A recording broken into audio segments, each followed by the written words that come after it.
Assalamualaikum warahmatullahi wabarakatuh. Jumpa lagi nih bersama saya Adi di channel Ngulik Sejarah. Pada video kali ini, saya akan kembali lagi membacakan suatu kisah misteri yang kali ini berjudul Sandriana. Nah, cerita pada kali ini ditulis oleh akun Twitter yang bernama Cikumunya. Nantinya kalian juga bisa mengunjungi thread beliau secara langsung. Dan bagaimana ceritanya? Yuk langsung saja kita menuju ke ceritanya. Perhatikan baik-baik karena ceritanya akan segera saya mulai.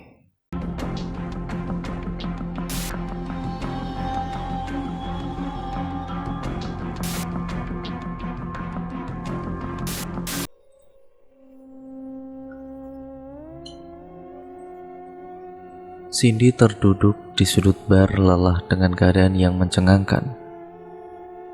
Dentuman musik keras tidak kunjung menghasilkan lebih baik, malah memperumit pikiran yang tidak kunjung menemui jawaban. Di sini tampaknya, kata seorang perempuan berperawakan tinggi. Aku sudah bilang pasti dia yang membawanya. Kenapa nggak ada yang mau dengar aku? Tanya Cindy frustasi. Disesapnya lagi rokok yang tinggal setengah batang sebelum dicekakkan ke asbak. Kamu pasti kurang tidur, wajahmu, pikiranmu pun kalah berantakan. Kata perempuan itu mengambil minuman yang ada di dalam genggaman Cindy. Jelas aku tidak bisa tidur. Setiap malam, bagian dari tubuhku selalu datang. Pasti sesuatu terjadi, kata Cindy dengan parau. Dia pasti kenapa-napa, Sak. Aku kenal betul Andriana itu siapa, kata Cindy mulai menangis. Lalu, masuk ke rumah bule itu, mau cari Andriana. Kalau bule itu seperti yang ada di kepalamu, kamu bahaya jika berhadapan dengannya, kata Lisa dengan kesal. Dia kesini bareng aku. Kalau dia hilang, terus aku pulang kampung, mau ngomong apa aku ke ibu bapaknya, kata Cindy dengan kesal. Ya kalaupun ada apa-apa sama dia, ya kita gak akan bisa bantu banyak. Kita TKI ilegal. Lapor polisi berarti bunuh diri dan membunuh kawanmu juga, kata Lisa. Aku nginep di tempatmu. Aku gak akan bisa tidur sendiri malam ini. Total 3 hari aku gak tidur, kata Cindy memohon. Yang diinginkannya hanyalah malam ini dia bisa tidur nyenyak. Oke, kata Lisa menyetujui. Malam itu juga Cindy mengikuti Lisa untuk pergi ke tempatnya. Tempat tinggalnya mewah untuk ukuran seorang TKI ilegal. Sebelumnya Lisa hanya bekerja di suatu rumah ya sebagai pembantu merawat nenek yang sudah hampir mati. Namun nasib baik berpihak kepadanya. Tidak lama setelah dia bekerja, dia bertemu lelaki asing di bar. Perkenalan dan akhirnya berkencan. Semenjak itu tidak ada lagi dia bekerja menjaga nenek tua itu. Sebaliknya dia lebih memilih menjadi simpanan laki-laki bule, sembari memberangkatkan TKI ilegal lainnya. Tergiur dengan nasib baik Lisa, Andriana ingin mengikuti jejak itu. Namun tidak semulus Lisa, seringkali Andriana mendapatkan perlakuan tidak baik. Cindy sendiri sering melihat memar di tangan, punggung, mulut, dan masih banyak lagi. Dan yang paling parah saat Andriana hamil. Waktu itu hujan deras. Dia datang dan menceritakan ingin lapor ke polisi. Saat itu Andriana sangat kalut dan ingin segera mendapat kejelasan. Namun setelah menceritakan itulah, Andriana tidak terlihat lagi sudah seminggu tepatnya. Kamu tidur di sini ya? Aku masih mau keluar menemani Max, kata Lisa setelah membukakan pintu. Jangan lama-lama, kata Cindy resah. Cindy duduk di depan TV saat sesuatu seperti suara kresek digesek terdengar mengganggu dari arah dapur. Dengan enggan Cindy menuju arah dapur. Dilihatnya tidak ada satupun kresek di tempat itu. namun pemandangannya beralih ke arah tempat sampah yang di dalamnya banyak gumpalan rambut.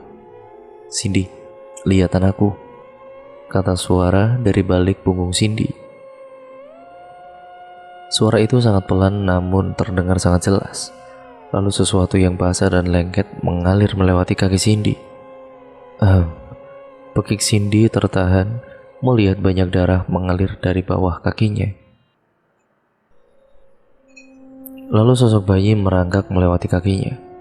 "Anakku, anak yang ingin kalian musnahkan." "Jahat, kalian semua jahat," kata sosok di belakang Cindy seperti tengah menangis. Cindy tidak bisa berkutik, tidak bisa berkata-kata melihat bayi itu terus merangkak memutari kakinya, membuat jantung Cindy seperti tidak berada pada tempatnya. Namun, lebih mengerikan lagi saat melihat sepasang tangan mengambil bayi itu dari sela-sela kakinya. Sepasang tangan yang sepertinya sudah dipotong membuat Cindy membelalakan matanya. "Nina bubuk, oh Nina bubuk, yang sudah bubuk tidak bangun lagi." Nafas Cindy memburu, keringat dingin mulai membasahi dahinya saat sosok di belakangnya tertawa nyaring. "Kasihan ya, kasihan aku, jauh-jauh ke sini untuk mengadu nasib, namun malah jadi seperti ini," kata sosok di balik punggung Cindy. Duk, duk, duk. Belum selesai Cindy menarik nafas, seperti ada sesuatu menendang-nendang dari dalam kulkas. Semakin dibiarkan, suara itu semakin keras, semakin membuat jantung Cindy semakin tidak karuan. Dengan tangan bergetar, Cindy membuka kulkas itu. Saat kulkas dibuka, ada sesuatu yang menggelinding dan berhenti pada sela-sela kakinya. "Ah!" teriak Cindy saat yang terjatuh dari kulkas itu adalah ternyata sebuah kepala. Kepala itu tengah melotot ke arahnya dengan mulut yang menyeringai bersimbah darah. Hahaha. Tawa kepala itu sembari menatapnya. Hahaha. "Sin, kenapa sih?" tanya Lisa panik. Nafas Cindy kemudian masih memburu saat Lisa berhasil membangunkan Cindy dari mimpi buruknya. "Kenapa?" tanya Lisa kesal. "Adriana datang lagi," kata Cindy terisak. "Brak!" Shh. Instruksi Lisa sembari menggelengkan kepalanya. Ikut terkejut dengan pintu yang terbanting keras. Semakin dipikirkan, semakin dia akan datang. "Dia datang dari sini," kata Lisa sembari menunjuk kepala Cindy. Mengartikan jika Adriana datang melalui pikirannya. "Jangan bilang kamu..." Shh, kata Lisa sembari melototkan matanya. Cindy paham, tidak dilanjutkan lagi pertanyaan yang hendak dia utarakan. Hari ini Cindy terjaga, Lisa pun sama. Dua-duanya saling menghabiskan malam dengan hening. Hingga saat matahari mulai muncul, Lisa mengatakan sesuatu. Aku pun memimpikan dia. Cindy menatap Lisa dengan tatapan ingin tahu. "Aku pun 3 hari ini tidak bisa tidur, sama sepertimu. Namun sekali lagi, kita tidak bisa berbuat banyak. Jika polisi tahu kita TKI ilegal, ya bagus kalau hanya dipulangkan. Ya tapi kalau sampai di penjara di tanah orang rumah mau makan apa? Kita tulang punggung keluarga. Sebaiknya itu yang selalu kita ingat," kata Lisa. Cindy mengerti. Memang susah di posisi ini, namun jika terus-terusan Adriana datang dengan segala kengeriannya di setiap malam dan baru bisa tidur saat pagi tiba, dirinya akan bertahan berapa lama? Tanya Cindy dalam hati. Sebelum akhirnya mencoba tidur saat cahaya matahari menembus jendela, disusul Lisa yang ikut merebahkan diri. "Tolong Cindy, Cindy, tolong aku." Adriana berjalan terseok-seok melewati sebuah lorong yang sangat panjang dan seperti tidak berujung. Dengan banyak cabang, seorang dengan masker dan juga jaket berwarna hitam mengikutinya dari belakang. Orang itu berjalan pelan, padahal jika mau berlari sedikit pasti Adriana akan tertangkap. Namun, bukannya mengejar, orang itu seperti menikmati kesakitan Adriana. Andriana tampak lusuh dengan darah yang terus mengalir dari sela-sela kakinya. Sampai saat Andriana di ujung lorong, Andriana merintih, perutnya sakit sekali, badannya lemas. Namun dalam hatinya dia tidak ingin mati.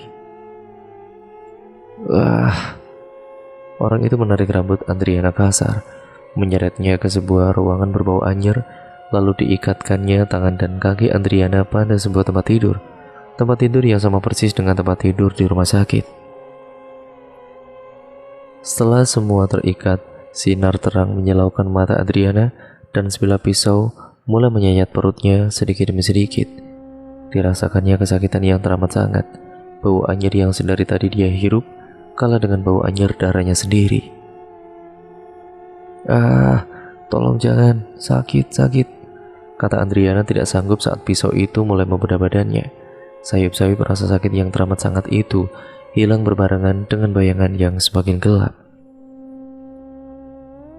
Akan aku balas, kata Andriana dengan lemas. Sampai akhirnya tidak sadarkan diri. Namun bukannya berhenti, orang itu semakin lihai memainkan pisaunya. Badan Andriana habis tersayat. Setelah mengambil sesuatu dari badan Andriana, orang itu mulai mengambil pisau yang lebih besar, dipotongnya bagian kaki, bagian tangan, bagian perut, sampai pada saat orang itu hendak menarik kepala Andriana. Temukan orangnya, kata Andriana melotot.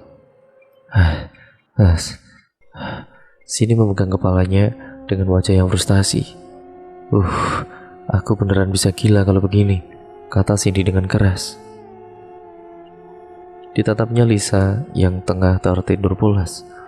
Jam masih menunjukkan jam 9 pagi. Total hanya 3 jam Cindy tertidur. Itu pun dipotong dengan mimpi buruk.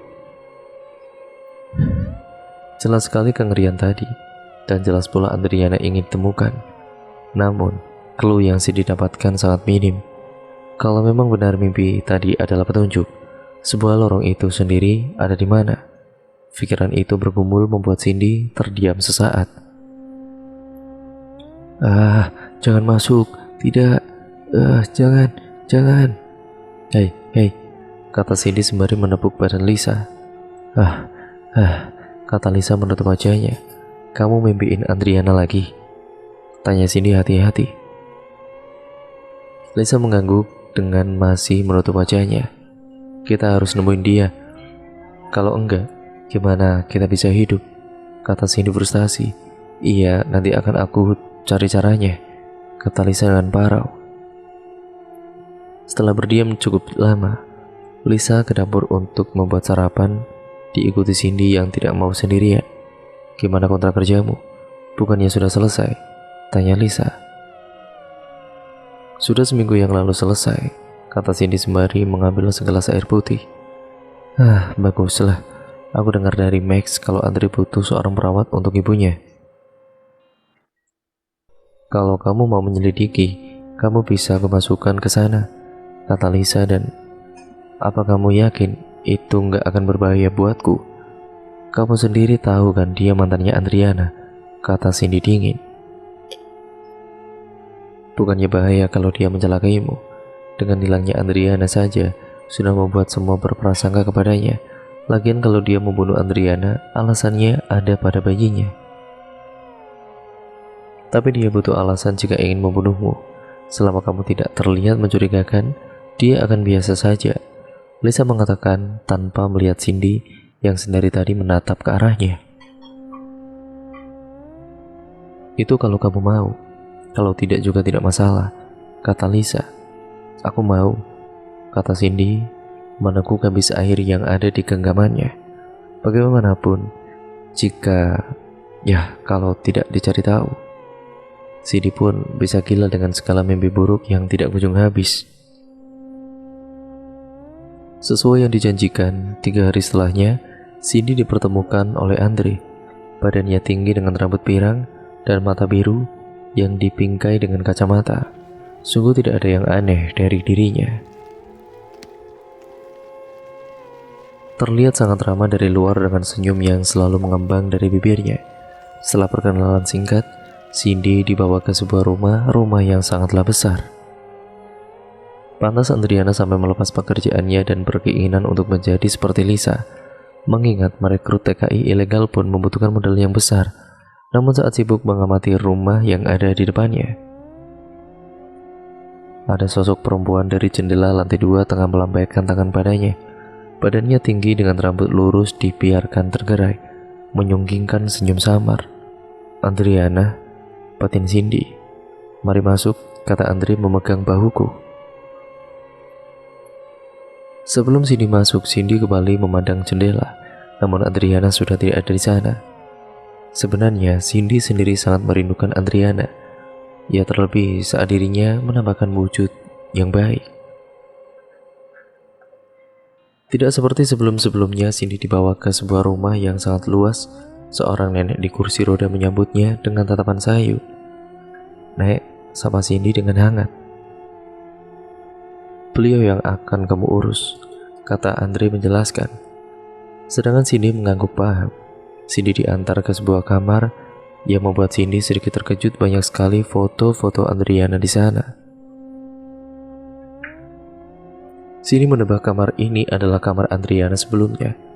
Dan benar saja, saat Cindy menatap keluar jendela, sosok Andriana tadi melihat dirinya dari jendela ini. "Maaf, apa bisa saya tukar kamar?" tanya Cindy sebisa mungkin. "Kenapa?" tanya Andre mengernyitkan dahinya. "Tidak, hanya saja kamar ini terlalu luas untuk ukuran perawat seperti saya," kata Cindy mencari alasan selogis mungkin. "Tidak ada kamar lain, maaf," kata Andre sebelum akhirnya Andre keluar dari kamar, meninggalkan Cindy seorang diri. Cindy mengamati setiap detail kamar itu. Bulu kuduknya mulai merinding sedari tadi. Mengingat memori dari sosok Andriana yang mengerikan. Namun disingkirkannya memori itu, toh dia kesini selain untuk bekerja juga untuk membantu Andriana. Jadi pastilah Andriana paham dan tidak membiarkannya ketakutan. Kemudian terdengar suara ketukan pintu. Cindy menatap ke arah pintu saat seseorang mengetuk pintu kamar. "Nenek," sapa Cindy dengan ramah. Nenek itu menatapnya dengan tajam namun seakan susah untuk mengutarakan sesuatu. "Nenek kenapa? Butuh sesuatu?" tanya Cindy mulai mengerti. Sepertinya nenek memang mengalami gejala stroke yang membuatnya sulit berbicara. Namun tatapan nenek itu tidak melunak, tetap tajam sembari menunjuk pintu keluar. "Ini nenek ngusir aku apa gimana?" tanya Cindy dalam hati. "Nenek mau jalan, keluar ya?" tanya Cindy. Namun tatapan nenek itu seperti kesal dan tangannya terus saja menunjuk ke arah. "Nenek mau aku pergi ya?" tanya Cindy lalu nenek mengangguk. "Tidak ada yang boleh pergi dari rumah ini," kata Andre tajam. Cindy mundur sedikit karena terkejut dengan perkataan tajam barusan. "Maaf, maksud saya ibu jangan diajak keluar. Dan sebaiknya kamu juga tidak keluar rumah agar bisa fokus mengontrol ibu," kata Andre merubah mimik mukanya menjadi sangat ramah. Namun perubahan yang sangat cepat bukannya membuat Cindy lebih baik, malah membuat Cindy merasa takut. Jelas sekali orang ini sangat berbahaya. Iya pak, saya akan menjaga ibu sebaik mungkin," kata Cindy mencoba seterang mungkin. "Sebaiknya kamu istirahat. Saya mau menghabiskan waktu dengan ibu saya dulu. Nanti giliran kamu yang menjaga. Nanti saya ada urusan sampai malam," kata Andre mendorong kursi roda menjauh dari kamar. Setelah Andre menjauh dari kamar, Cindy terduduk di kasur dengan lemas, menahan badannya yang bergetar karena ketakutan, lalu merasakan sesuatu duduk di sebelahnya. "Ini belum apa-apa, Sin. Aku pun juga mengalami lebih dari yang kamu rasakan," kata seseorang dengan suara yang sangat familiar. "Kalau kamu mau dibantu, kenapa kamu tidak langsung ngomong langsung? Kenapa membingungkan aku? Kenapa membuatnya seakan rumit seperti ini?" kata Cindy dengan menutup mukanya, enggan melihat ke arah Andriana. "Karena yang bisa kuberitahu hanyalah ingatan terakhirku. Maaf," kata Andriana. "Selebihnya wujudmu yang menyeramkan itu?" tanya Cindy ikut sedih. Wujud itu hanyalah bentuk dari amarah. Jika tidak dalam keadaan marah, sebenarnya bisa saja aku menunjukkan wujud yang lebih baik, kata Andriana dengan parau. Seperti sekarang, tanya Cindy dengan masih menutup mata. Iya, jawab Andriana. Cindy melepas tangannya yang sedari tadi menutupi wajahnya. Dipandangnya sosok yang tengah duduk di sebelahnya yang juga menatapnya dengan lekat. Degup jantung semakin kencang saat keduanya beradu tatap. Dipandangnya tubuh ringkih yang berbalut baju hitam tanpa lengan, sebatas lutut, dan itu baju yang dikenakan Andriana saat pertemuan terakhir dengan Cindy. Matanya tidak hentinya menangis, masih sangat jelas wajah Andriana walau terlihat pucat pasi. Nah, kata Cindy dengan parau, aku hanya ingin pulang, Sin. Aku ingin keluargaku tahu. Aku ingin didoakan. Tolong aku, kata Andriana menangis. Cindy yang mendengar juga tidak kalah tersayat hatinya melihat sahabatnya bernasib sedemikian rupa. Anakku pun, aku ingin orang tuaku tahu, kata Andriana.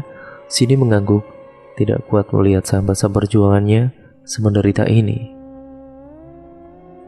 Akan aku usahakan apa yang aku bisa agar kamu tenang, kata Cindy meyakinkan. Terima kasih, kata Andriana lambat laun menghilang. Setelah Andriana menghilang, ya, Cindy merebahkan kepalanya. Saat badannya hendak terlelap, sesuatu terjatuh di atas kepalanya. Ah, sial sekali. Begitulah, kata Cindy sambil mengurut keningnya. Ditatapnya sesuatu yang sempat menghantam kepalanya. Buku itu berwarna hitam dengan sambul bertuliskan Andriana dan Sandi. Sandi? Tanya Cindy dalam hati. Dibukanya buku itu perlahan. Hari ini Sandi berusia 3 bulan. Happy sekali. Cindy menutup mulutnya, melihat foto ronsen memperlihatkan janin mungil yang saat itu berusia 3 bulan. Dibukanya lembar kedua. Karena aku hamil, Andre sudah sangat jarang memukulku. Bahkan aku sekarang tinggal di rumahnya. Sabar sayang, mama sedang berjuang. Cindy menitikkan air mata, tidak kuasa membayangkan apa yang terjadi selama ini kepada Andriana. Dibukanya lembar ketiga. Aku sangat senang saat Andre ingin memberiku hadiah. Padahal waktu itu, aku tengah berdebat panjang, memintanya untuk memberikan kejelasan dan memintanya berpisah dengan istrinya. Kukira dia mengabaikan keinginanku sampai suatu kotak diberikan kepadaku, kotak yang berisi 2 bola mata berwarna biru. Dia tersenyum senang, mengatakan kalau dirinya sudah berpisah selamanya dengan istrinya. Tapi bagiku dia gila. Cindy menggigit bibir bawahnya, merasakan kengerian yang teramat sangat.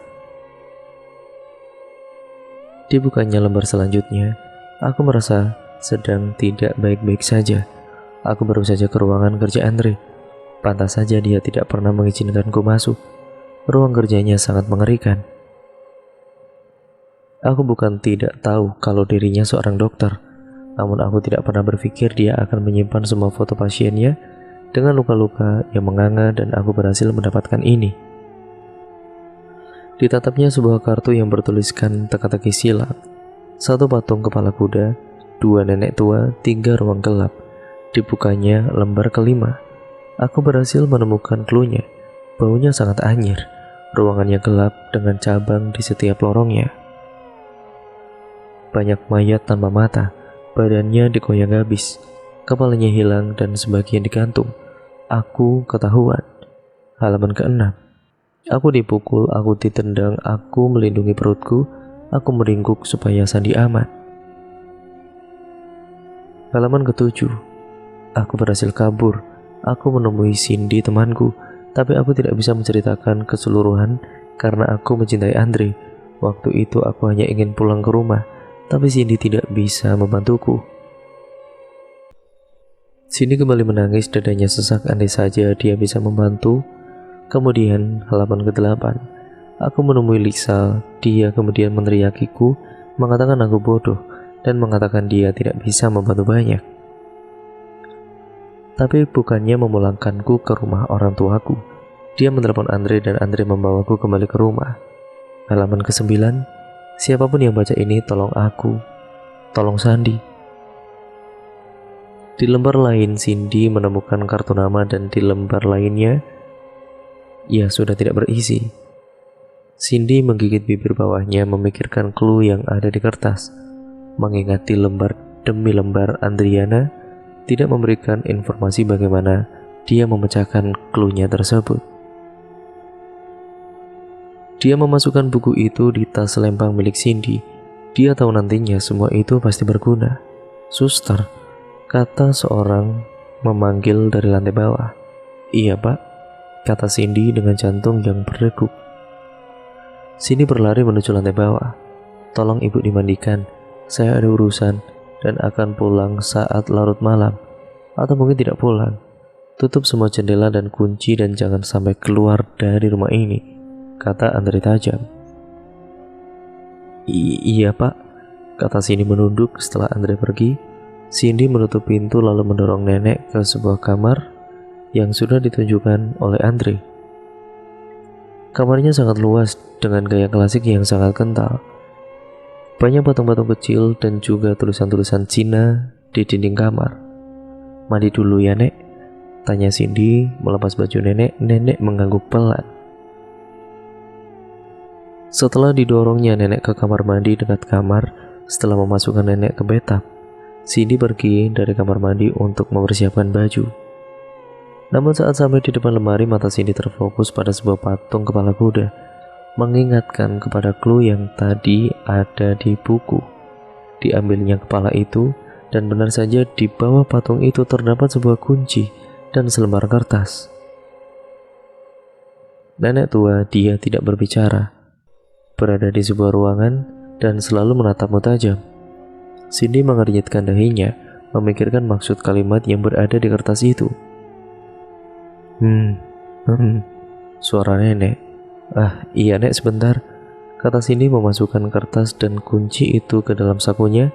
Setelah selesai menggantikan baju nenek, Cindy membawa nenek ke ruang makan, namun pikirannya berkecamuk.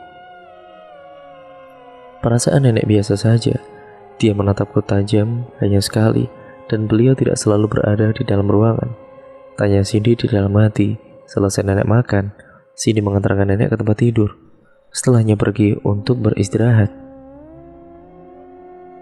Namun langkah Cindy terhenti saat berada di depan kamar Andre.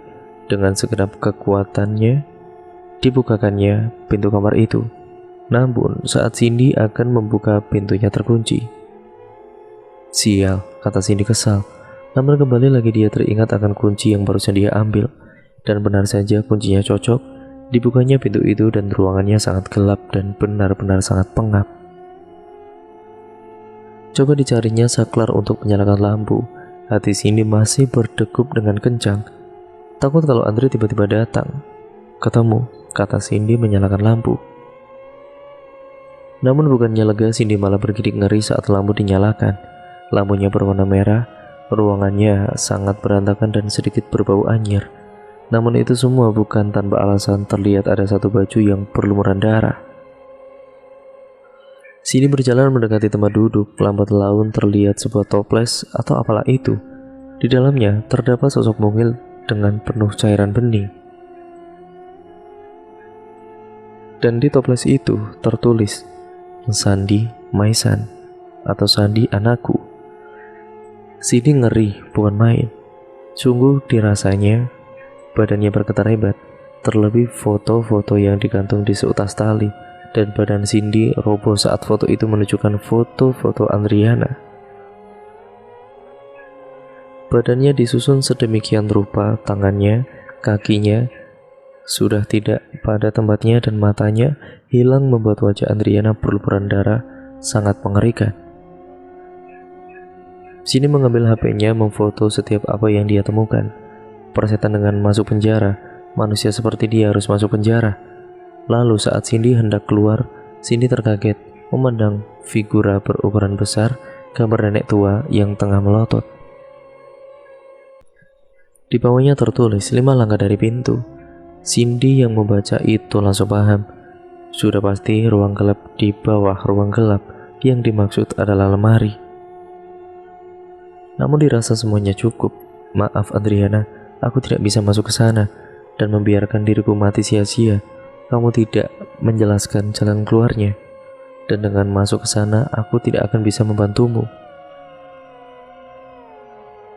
Setelah keluar dari pintu, Cindy buru-buru masuk kamar, membawa tas selempangnya dan menuju pintu keluar. Cindy sudah memastikan semuanya. Semua data dirinya sudah ada di tas itu, juga semua bukti yang dia punya. Saat di seperempat jalan, Cindy teringat kata Adriana. Saat dia meminta bantuan kepada Lisa, enggan dilaporkan kepada Andre. Nah, Cindy meminta taksi berhenti. Cindy duduk di depan kios, lalu kembali teringat kartu nama. Cindy berpikir mungkin saja Adriana ingin ke sini, namun belum kesampaian. Akhirnya tanpa menunggu lama, Cindy menuju alamat tersebut. Rumahnya sangat besar membuat Cindy sedikit ketakutan. Namun dibulatkannya tekadnya Cindy memasuki rumah itu, mengetuknya pelan. Setelah beberapa kali mengetuk pintu, seseorang perempuan berusia sekitar 50 tahunan membuka pintu itu. Pandangannya menaruh tanya. Namun akhirnya mempersilahkan Cindy masuk. Maaf, apa ada keperluan apa ya datang kemari? Tanya perempuan itu. Dan maaf, apa Anda mengenal Adriana? Tanya Cindy pelan. Perlahan mimik wajah perempuan itu berubah. Apa sesuatu terjadi kepadanya? Tanya perempuan itu. Cindy tidak menjawab, namun menyodorkan sebuah buku dan HP-nya. Perempuan itu terkejut, namun ditenangkannya hatinya agar suaranya tidak bergetar. Dia pernah mencariku. Aku seorang psikolog. Namamu Amor kan? Kata Amor parau. Dulu dia pernah berkonsultasi mengenai seseorang yang mempunyai kecenderungan melukai orang lain. Namun saya bilang saya tidak bisa mendiagnosa seseorang hanya karena cerita. Kalau boleh saya ingin bertemu dengannya, kata saya waktu itu. Namun keesokan harinya dia datang lagi dengan beberapa memar di tubuhnya dan mengatakan kalau sebelumnya seseorang itu berlaku baik. Kalau mendengar ceritanya, saya pikir dia memiliki ciri-ciri bipolar, seseorang yang memiliki kepribadian ganda, dan sedikit menduga kalau seseorang itu memiliki antisosial personal disorder, gangguan kepribadian antisosial, yang dimana itu yang terdapat dari seorang psikopat. Namun saat itu saya hanya menduga, saya tidak tahu jika sampai seperti ini. Ditambah korbannya bukan cuma satu. Lalu dokter bisa bantu saya? Tanya Cindy memelas. Apa yang kamu mau? Tanya Amor. Saya ingin dokter memasukkan dia ke rumah sakit jiwa. Amor seperti mempertimbangkan. Saya tidak janji, tapi saya usahakan. Kalau boleh, seseorang itu siapa? Andre Sandworth. Apa? Tanya Amor seperti tidak asing. Andre. Akan saya bantu. Saya kenal dia siapa? Kata Amor menerawang. 3 bulan setelah kejadian itu, Cindy pulang. Hal pertama yang dia lakukan adalah menemui keluarga Adriana. Memang benar semuanya sudah terungkap dan Andre sudah masuk ke rumah sakit jiwa. Namun rasa bersalah masih melekat di hati Lisa saat tidak bisa membawa jenazah Adriana. Keluarganya pun sangat terpukul. Terlebih Adriana adalah tulang punggung keluarganya. Namun tetap saja dilakukan penguburan dan juga pembacaan doa. Dikuburkannya foto Janin Sandi dan juga foto Adriana. Dikuburnya juga dalam-dalam merasa benci kepada orang yang telah membunuh keduanya. Untunglah semua keluarga mengikhlaskan dan menyerahkan semuanya kepada yang di atas. Nisan itu sendiri diberi nama Sandriana, nama dari janin dan ibunya. Lalu samar-samar aku melihat sosok perempuan, wajahnya sangat cantik sekali, bersih dengan tersenyum menunjukkan bayi bermata biru di gendongannya. Aku lega, sangat lega. Namun sepertinya Lisa tidak setiap malam dia mengirimkan pesan berisi makian. Ya, atau setidaknya selalu menceritakan tentang kepala yang ikut tidur bersamanya, rintihan bayi, dan masih banyak lagi. Tetapi sekali lagi aku tidak mau tahu. Salahnya yang terlibat dengan selalu mengirimkan terus-menerus TKI ilegal ke rumah Andre. Kalau saja Cindy bertahan lebih lama, sudah pasti dia akan jadi yang berikutnya. Kini Cindy menutup kisah itu dalam-dalam dan membuka lembaran baru dan terus mendoakan Andriana sahabatnya. Dan cerita pun akhirnya selesai sampai di sini ya teman-teman. Terima kasih untuk kalian semua yang sudah menyimak video kali ini. Jangan lupa untuk kalian like, comment, dan share video kali ini sebanyak-banyaknya. Jangan lupa untuk kalian subscribe juga ya teman-teman, agar channel ini bisa berkembang menjadi channel yang jauh lebih baik lagi. Dan kalian tentu saja dengan cara menekan tombol loncengnya, kalian tidak akan ketinggalan video terbaru selanjutnya dan cerita-cerita seru selanjutnya dari channel ini. Sekian, terima kasih. Baik buruknya kalian ambil pembelajarannya ya teman-teman. Yang baik, yang positif kalian ambil, yang buruk kalian buang jauh-jauh. Sekian video ini saya akhiri, sampai berjumpa di video terbaru selanjutnya dari channel ini. Wassalamualaikum warahmatullahi wabarakatuh.